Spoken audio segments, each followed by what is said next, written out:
প্রিয় শ্রোতৃমণ্ডলী, আপনারা যে যেখানেই আছেন সকলকে আন্তরিক শুভেচ্ছা জানিয়ে আমাদের আজকের অনুষ্ঠান শুরু করছি। মূলত এখন আমরা আলোচনা করব ইতিহাস বিষয়ের চতুর্থ বইটির পঞ্চম ইউনিট, যেখানে মূলত ইউরোপে শক্তিশালী রাজতন্ত্র প্রতিষ্ঠা এবং রাষ্ট্র প্রতিষ্ঠা সম্পর্কে আলোচনা করা হয়েছে। তার প্রথম যে পার্টটি সেটি ষোড়শ শতাব্দীতে ইউরোপে শক্তিশালী রাষ্ট্র প্রতিষ্ঠার কারণ। তো প্রিয় শিক্ষার্থীবৃন্দ এবং শ্রোতৃমণ্ডলী, আমরা প্রথমে আমাদের আলোচনায় এই শক্তিশালী রাষ্ট্র প্রতিষ্ঠার বিষয়টি কি, অর্থাৎ এর মানেটা আমরা কি বোঝাবো।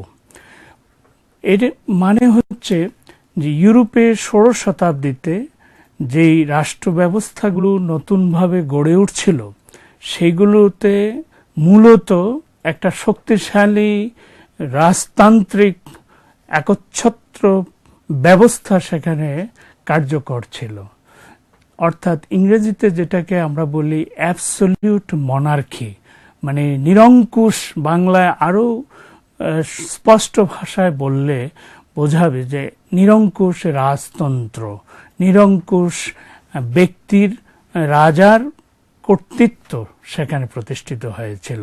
এটাকে আমরা অনেকে স্বৈরাচারী রাষ্ট্র ব্যবস্থা বলছি, স্বৈরাচারী ব্যবস্থা বলছি। কিন্তু ইউরোপে এই ষোড়শ শতাব্দীতে কিছু কিছু রাষ্ট্র সেখানে এই নিরঙ্কুশ রাষ্ট্র ব্যবস্থা বা রাজতান্ত্রিক ব্যবস্থা চালু করা হয়েছিল, এবং এর ফলে আমরা দেখব যে সেই রাষ্ট্রগুলো সারা পৃথিবীতে পরবর্তীতে অত্যন্ত শক্তিশালী রাষ্ট্র হিসাবে পরিচিতি লাভ করেছিল। সেই কারণে ইতিহাসে এই শক্তিশালী রাজতান্ত্রিক রাষ্ট্র ব্যবস্থার কথাটি বিশেষভাবে আলোচিত হচ্ছে।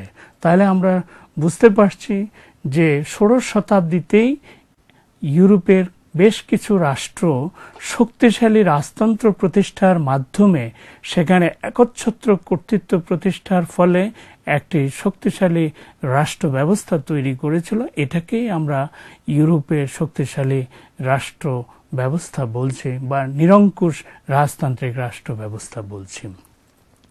তাহলে এবার আমরা আলোচনা করব কিভাবে, কেন এই রাষ্ট্রগুলো গঠিত হয়েছিল। তো প্রথমে আমাদের মনে রাখতে হবে যে কেন এই রাষ্ট্রগুলোর প্রয়োজন হয়ে পড়েছিল।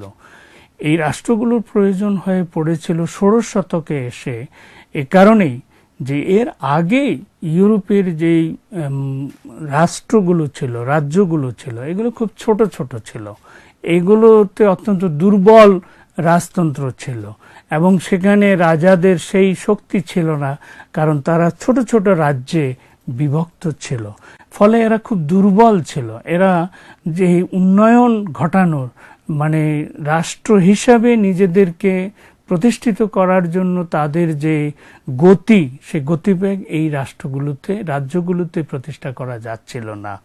সে কারণেই খুব প্রয়োজন হয়ে পড়েছিল যে রাষ্ট্র ক্ষমতাটাকে কিভাবে আরো শক্তিশালী করা যায়, রাষ্ট্রগুলোকে শক্তিশালী করার জন্য।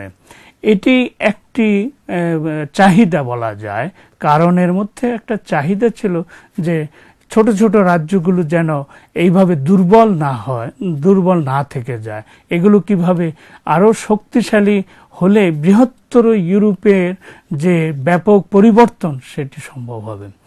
এর আরেকটু কারণ ছিল এর পেছনে, যে আমরা জানি যে পঞ্চদশ শতাব্দীতে ইউরোপে রেনেসাঁস তৈরি হয়েছিল। রেনেসাঁস তৈরি হওয়ার মানে হচ্ছে যে নতুন একটা দৃষ্টিভঙ্গি গড়ে উঠেছিল। এর কারণ হচ্ছে ইউরোপে মধ্যযুগীয় যে চিন্তা ভাবনাগুলো ছিল সেখানে কুসংস্কারাচ্ছন্ন অবস্থা ছিল, সেখানে ধর্মান্ধতা ব্যাপকভাবে ছিল, শিক্ষা দীক্ষার কোনো প্রচলন ছিল না। ফলে মানুষ বলতে গেলে কোনো আধুনিক চিন্তা ভাবনা, যৌক্তিক কোনো চিন্তা ভাবনা তারা জানতে যে সুযোগগুলো সেগুলো তাদের দেওয়া হয়নি। কারণ এই সময়ে গির্জা এবং ওই ছোট ছোট যে রাজা, তারা একে অপরের সাথে সম্পৃক্ত থেকে সাধারণ মানুষের উপর তাদের যে প্রভাব, সেই প্রভাব বিস্তারের জন্যই তারা মানুষকে কোনো আধুনিক শিক্ষায় শিক্ষিত করতে চায়নি, প্রয়োজনীয় শিক্ষা তাদের দিতে চায়নি, স্কুল বা শিক্ষা প্রতিষ্ঠান তারা গড়ে তোলেনি। তারা শুধুমাত্র ধর্মীয় কিছু বিষয়ের বাইরে আর কোনো শিক্ষা তারা দিতে চায়নি। সেক্ষেত্রেও ধর্মীয় শিক্ষা দেওয়ার ক্ষেত্রেও তারা এই যে রাজাদের, ছোট ছোট যে রাজারা ছিলেন, তাদেরকে সাধারণ মানুষের কাছে ঈশ্বরের প্রেরিত পুরুষ হিসাবে তাদেরকে উপস্থাপন করেছিল। ফলে এই সাধারণ মানুষ তারা মনে করত যে এই যে রাজা, তার কপালে লিখন ছিল বলে তিনি রাজা হয়েছেন, আমার কপালে ছিল বলে আমি প্রজা হয়েছি। এই বিশ্বাসটাই তাদেরকে সাধারণত গির্জা দিত। ফলে সাধারণ মানুষ অন্ধকারাচ্ছন্ন একটা জীবন ব্যবস্থার মধ্যে ছিল এবং তাদের মধ্যে কোনো যুক্তিবাদী কোনো চিন্তা ছিল না। এটি চতুর্দশ, ত্রয়োদশ বা একাদশ, দ্বাদশ একাদশ বা এর আগে ইউরোপে ব্যাপকভাবে বিদ্যমান ছিল। সে কারণে আমরা বলছি যে এটি ছিল একটা অন্ধকারাচ্ছন্ন যুগ। কিন্তু এই চতুর্দশ পঞ্চদশ শতাব্দীতে এসে নতুন কিছু চিন্তা ভাবনা, দার্শনিক শিক্ষিত মানুষ তারা করলেন না, এই যেটা বলছে গির্জা, যেটা বলা হচ্ছে, এটা কিন্তু আসলে যে খ্রিস্ট ধর্মের মূল আদর্শ নয়, মূল শিক্ষা নয়। এটি আসলে ওই যে গির্জা যারা পরিচালনা করছে, ভ্যাটিকানে যারা আছেন, তারাই এটাকে আসলে প্রচার করছে এবং রাজাদেরকে বিশেষ সুযোগ সুবিধা দেওয়ার জন্য এই কাজটা করছে। সুতরাং এই যে কথাগুলো যখন প্রচারিত হতে থাকলো, তখন মানুষের মধ্যে একটা যুক্তিবাদী চিন্তার প্রসার ঘটল, অর্থাৎ একটা নবযুগের একটা ধারণা তৈরি হলো, যে যুগটা অনেক আগে একসময় গ্রিসে ছিল, মানে যেখানে দার্শনিকরা মুক্ত চিন্তা করতেন, সেটি কিন্তু এতদিন বন্ধ ছিল। ফলে এই রেনেসাঁর ফলে একটা নতুন রাষ্ট্র চিন্তা আসলো, যে শুধুমাত্র এই মানে দার্শনিকদের বিষয় নয়, এটি একেবারেই হলো যে নতুনভাবে রাষ্ট্র গঠন করার একটা চিন্তা তখন আসলো, জীবন ব্যবস্থা তৈরি করার চিন্তা তখন মানুষের মধ্যে আসলো। এটাকে আমরা রেনেসাঁস বলি বা নবজাগরণ বলছি। আরেকটি বিষয় ছিল ভৌগোলিক আবিষ্কার, অর্থাৎ ভৌগোলিক আবিষ্কারের কারণে দেখা গেল যে নতুন নতুন এলাকা মানুষের কাছে আবিষ্কৃত হলো, নতুন ধন সম্পদ আসলো, নতুন একটা মধ্যবিত্ত শ্রেণী গড়ে ওঠা শুরু করলো। এটি অন্যতম আরেকটি কারণ। আরেকটি গুরুত্বপূর্ণ কারণ আমরা জানি যে একাদশ দ্বাদশ শতাব্দীতে ইউরোপে একটা ক্রুসেড বা ধর্মযুদ্ধ সংঘটিত হয়েছিল। সেই ধর্মযুদ্ধের ফলে অনেক যে ছোট ছোট রাজারা ছিলেন, তারা অনেকে মারা গেলেন, যুদ্ধে এসে মারা গেলেন, অনেক জায়গা খালি হয়ে গিয়েছিল, অনেক জায়গা থেকে তারা সরে গিয়েছিল, তারা অনেকে মধ্যপ্রাচ্যের দিকে চলে এসেছিল। ফলে ইউরোপ একটা বিপর্যয়কর অবস্থার মধ্যে, এই ছোট ছোট রাজারা যারা ছিলেন, বিভিন্ন এলাকায় যারা ছিলেন, তারা আর সেভাবে নেই, অর্থাৎ একটা ভয়ানক শূন্যতা তৈরি হয়েছিল। এই সমস্ত কারণগুলোর কারণে দেখা গেল যে ইউরোপের যেই ছোট অঞ্চলগুলো, বিভিন্ন অঞ্চল এই অঞ্চলগুলোতে শাসনের একটা সংকট চলছিল। শাসনের সংকটের কারণে সেখানে অর্থনৈতিক ব্যবস্থা পর্যুদস্ত হয়ে পড়েছিল, অর্থাৎ মানুষ ক্রমান্বয়ে দরিদ্র, ক্রমান্বয়ে পেছনের দিকে চলে যাচ্ছিল। সেই কারণে চিন্তাশীল ব্যক্তি যারা ছিলেন, তারা বলছেন যে এই অবস্থা থেকে উত্তরণের জন্য একটি মাত্র পথ হলো একটা শক্তিশালী রাষ্ট্র ব্যবস্থা গড়ে তুলতে হবে, এবং সেই শক্তিশালী রাষ্ট্র ব্যবস্থা গড়ে তুলবেন সেই শক্তিধর রাজা, যিনি এই সব কিছুকে বুঝবেন এবং যিনি এই জনগণকে নিয়ে, অর্থাৎ প্রজাদেরকে নিয়ে একটা রাষ্ট্র ব্যবস্থা গড়বেন, যেখানে তাদের অর্থনৈতিক, সামাজিক, সাংস্কৃতিক, সামরিক এই শক্তিগুলো তিনি, পরিকল্পনাগুলো তিনি দেবেন, এবং এটার মধ্য দিয়ে একটা শক্তিশালী রাষ্ট্র ব্যবস্থা গড়ে উঠবেন। এ ধরনের বেশ কয়েকজন দার্শনিকের কথা আমরা জানি। যেমন ইতালিতে আমরা জানি ম্যাকিয়াভেলির কথা আমরা জানি, যে ম্যাকিয়াভেলি এই কারণেই বলেছিলেন, কারণ ইতালি ক্ষুদ্র ক্ষুদ্র অঞ্চলে বিভক্ত ছিল এবং যে কারণে ইতালি শক্তিশালী হতে পারছিল না, যেই অঞ্চলটা আমরা দেখি, এই কারণে দেখা যাচ্ছিল যে ম্যাকিয়াভেলি বলছেন যে কোনো উপায় হোক একটা শক্তিশালী রাজা দরকার, একজন শক্তিশালী রাজা দরকার, তাহলে একটা শক্তিশালী রাষ্ট্র আমরা গড়ে তুলতে পারবো। এবং সেক্ষেত্রে রাজাকে তিনি সব ধরনের কর্মকাণ্ড অর্থাৎ স্বৈরাচারী হতেও তিনি মনে করেন যে হ্যাঁ, প্রয়োজনে তিনি স্বৈরাচারী হবেন, প্রয়োজনে তিনি মানুষের সাথে জনগণকে অনেক ভুল কথা বলবেন, প্রতারণা করবেন, এই ধরনের অনেক কথাও তিনি বলেছিলেন। তার গ্রন্থ, অমর গ্রন্থ হচ্ছে দ্য প্রিন্স। এই প্রিন্স গ্রন্থে তিনি যেভাবে এই দুর্বল রাষ্ট্রগুলোকে শক্তিশালী করার জন্য বলছিলেন, সেটাই কিন্তু অনেকের কাছে পাঠ্য বইয়ের মতন হয়ে উঠেছিল। তারা সকলে এই বইটা পড়তো, যদি গির্জা এটা পছন্দ করেনি, তারা এটা সমালোচনা করে। হবস নামক যে দার্শনিকের কথা আমরা জানি, তিনিও কিন্তু বলছেন যে শক্তিশালী রাষ্ট্র ব্যবস্থা গড়ে তুলতে হলে শক্তিশালী রাজা লাগবে, এবং অর্থাৎ স্বৈরাচারী রাজা লাগবে, এবং সেই স্বৈরাচারী রাজা মাধ্যমে একটা সামাজিক চুক্তি গড়ে উঠবে, যিনি কল্যাণ করবেন, উন্নতি করবেন, উন্নয়ন করবেন, শিক্ষা দীক্ষা দেবেন, মানুষের জীবন ব্যবস্থার পরিবর্তন করবেন। এ ধরনের আরো অনেক দার্শনিক মতামত এই শক্তিশালী রাজার পক্ষে, রাজতন্ত্রের পক্ষে তখন গড়ে উঠছিল, যেটি 16 শতাব্দীতে এসে ইউরোপে একটি বলা যায় যে শক্তিশালী রাষ্ট্র ব্যবস্থা গড়ে তোলার কতগুলো ভিত্তি বা কারণ হিসাবে প্রতিষ্ঠিত হয়েছিল। আমরা ইতিপূর্বেই বলেছি যে ইউরোপে তাহলে কতগুলো কারণ তখন বিদ্যমান হয়েছিল, যে ছোট ছোট রাজা থেকে বড় বড় রাজা, ছোট ছোট রাজ্য থেকে বড় বড় রাষ্ট্র ব্যবস্থা গড়ে তোলার একটা চাহিদা বা আকাঙ্ক্ষা বা দাবি বা প্রয়োজনীয়তা অনুভূত হচ্ছিল। তাহলে মূলত এখানে কতগুলো কারণ এর পেছনে ছিল। মৌলিক যদি আমরা ধরি, তাহলে একটা অর্থনৈতিক কারণ ছিল। সেই অর্থনৈতিক কারণ হচ্ছে যে যত ছোট রাজ্য তত দুর্বল রাষ্ট্র, অর্থাৎ তত দারিদ্র্যের মধ্যে মানুষ বসবাস করছে। সুতরাং এই অবস্থাটা একটা অর্থনৈতিক কারণ তখন মানুষের কাছে অনুভূত হতে থাকলো, বা মধ্যবিত্ত যারা একটু ধনী হতে চাচ্ছেন, যারা একটু চিন্তাশীল মানুষ, তারা তখন মনে করছেন যে অর্থনৈতিকভাবে সমৃদ্ধি অর্জন করতে হলে বৃহত্তর অঞ্চলকে ঐক্যবদ্ধ করতে হবে, অনেকগুলো এলাকাকে একসাথে করেই তারপরে একটা রাষ্ট্র ব্যবস্থা গড়ে তুলতে হবে। তাহলে গিয়ে এই যে মধ্যবিত্ত আমরা দেখছি, এরা এত দুর্বল থাকবে না। এই যে দরিদ্র মানুষ আমরা বেশি দেখছি, এরা তখন এত দরিদ্র থাকবে না, তারা তখন দারিদ্র থেকে মুক্তি লাভ করতে পারবে। সেই কারণে বলবো যে এই রাষ্ট্রগুলোর পেছনে মৌলিক যে কাজটা, আসলে মৌলিক যে কারণটা, সেটা হলো অর্থনৈতিক।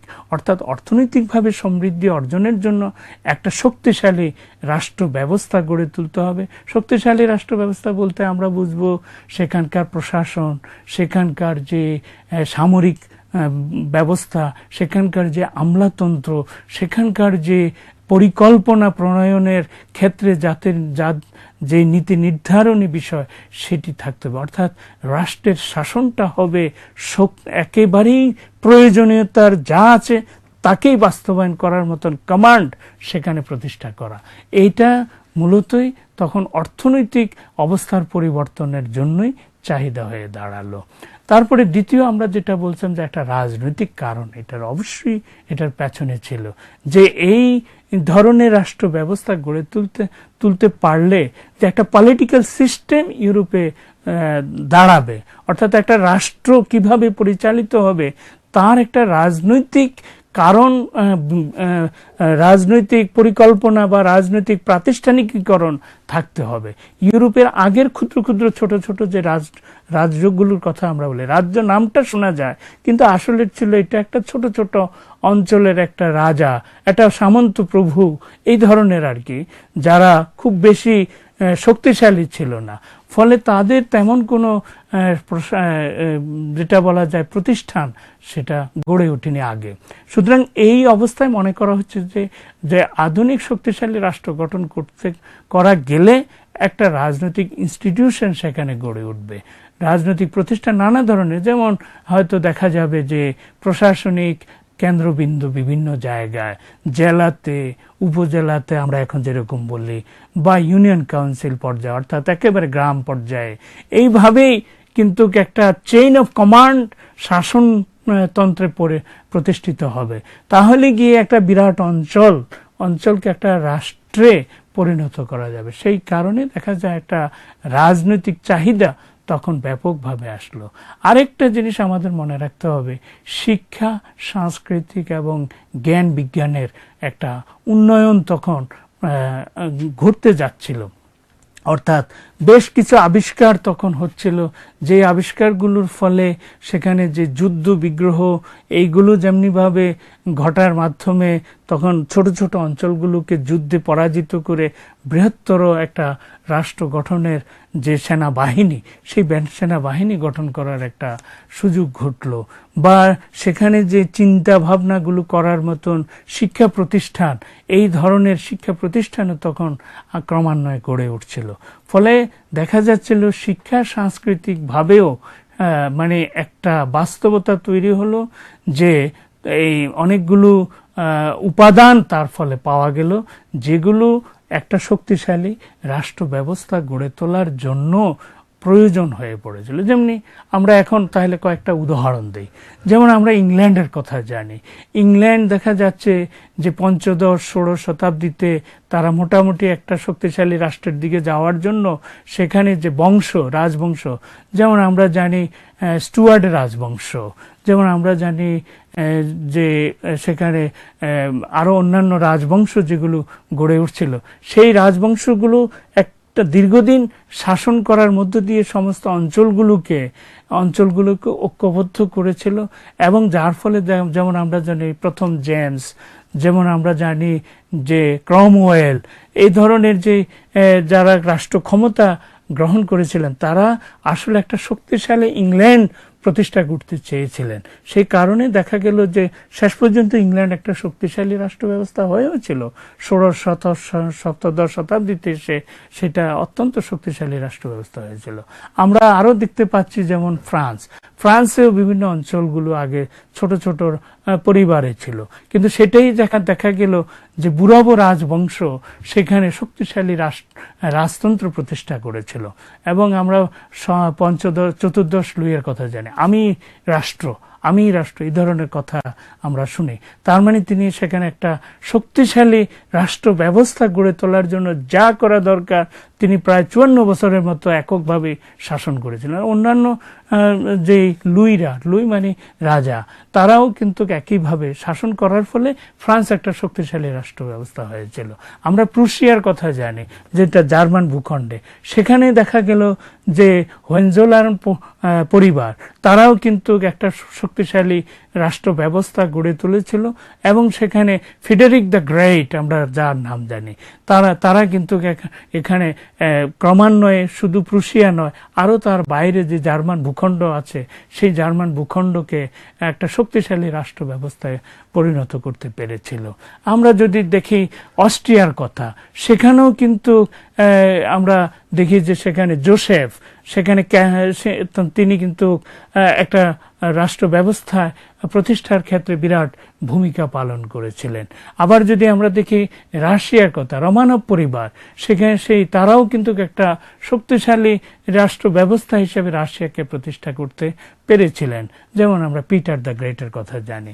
আবার যেমন আমরা যদি জানি যেমন সুইডেনের কথা, সুইডেন অর্থাৎ স্ক্যান্ডিনেভিয়ান যে অঞ্চলগুলো আছে, এই অঞ্চলগুলোকে নিয়েই সুইডেন একটা শক্তিশালী রাষ্ট্র ব্যবস্থা করতে পেরেছিল। ভ্যাসা নামক তাদের একটা পরিবার দীর্ঘদিন শাসন করার ফলে দশম চার্লস তার অধীনে এসে সুইডেন একটা শক্তিশালী রাষ্ট্র ব্যবস্থা হয়েছিল।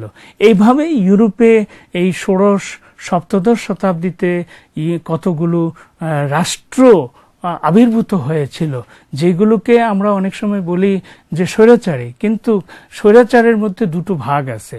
একটা একেবারে প্রজা হৈতৈষী, যেটাকে আমরা বেনিভোলেন্ট ডিক্টেটর বলে থাকি। এই বেনিভোলেন্ট ডিক্টেটর দেখা যাচ্ছে সেই সময়ের জন্য অত্যন্ত গুরুত্বপূর্ণ ইতিবাচক ভূমিকা পালন করেছিল, যে কারণে এই রাষ্ট্রগুলো পরবর্তীতে আধুনিক রাষ্ট্র হিসাবে প্রতিষ্ঠিত হতে পেরেছিল। আরেকটি আমরা বলি যে স্বৈরতান্ত্রিক, যারা আসলে রাষ্ট্রের কোনো দায় দায়িত্ব পালন করে না, সেরকম স্বৈরতান্ত্রিক হয় একজন দুজন রাজা। কিন্তু একটা যদি বেনিভোলেন্ট ডিক্টেটরশিপের যে বংশ প্রতিষ্ঠা হয়, সেটি কিন্তু দেখা যাচ্ছে আলটিমেটলি, অর্থাৎ শেষ বিচারে তারা একটা শক্তিশালী রাষ্ট্র ব্যবস্থা তৈরি করে দিতে পারেন, যেটার উপর ভিত্তি করে সকল এরিয়া, তার নিকটবর্তী যে জনগোষ্ঠী তারা একত্রিত হতে পারেন। এবং এর ফলে কি হয়, একটা জাতীয়তাবাদ তৈরি হয়, একটা আধুনিক চিন্তা ভাবনা তৈরি হয়, নতুন নতুন শিক্ষা ব্যবস্থা সেখানে চলে আসে, অর্থনৈতিক জীবন ব্যবস্থার মধ্যে সেখানে নানা রকম পরিবর্তন আসে। এবং এর ফলে দেখা যাচ্ছে যে একটা আধুনিক রাষ্ট্র ব্যবস্থার দিকে এগিয়ে যাওয়ার জন্যে বলা যায় যে এই ধরনের শক্তিশালী রাষ্ট্র ব্যবস্থা প্রতিষ্ঠার অপরিহার্যতা ইতিহাসে অত্যন্ত স্বীকৃত। সে কারণে শ্রোতা বন্ধুগণ এবং প্রিয় শিক্ষার্থীগণ, আপনারা এতক্ষণের আলোচনা থেকে বুঝতে পারেন, মনে হতে পারে যে শক্তিশালী বা স্বৈরতান্ত্রিক রাষ্ট্র ব্যবস্থা নামটি শুনলেই হয়তো মনে করবেন যে এটি হয়তো খুব খারাপ একটা রাষ্ট্র ব্যবস্থা, কিন্তু ইতিহাসে কখনো কখনো কোনো একটা সময়ে এটি অত্যন্ত ইতিবাচক ভূমিকা পালন করেছিল, প্রগতিশীল ভূমিকা পালন করেছিল।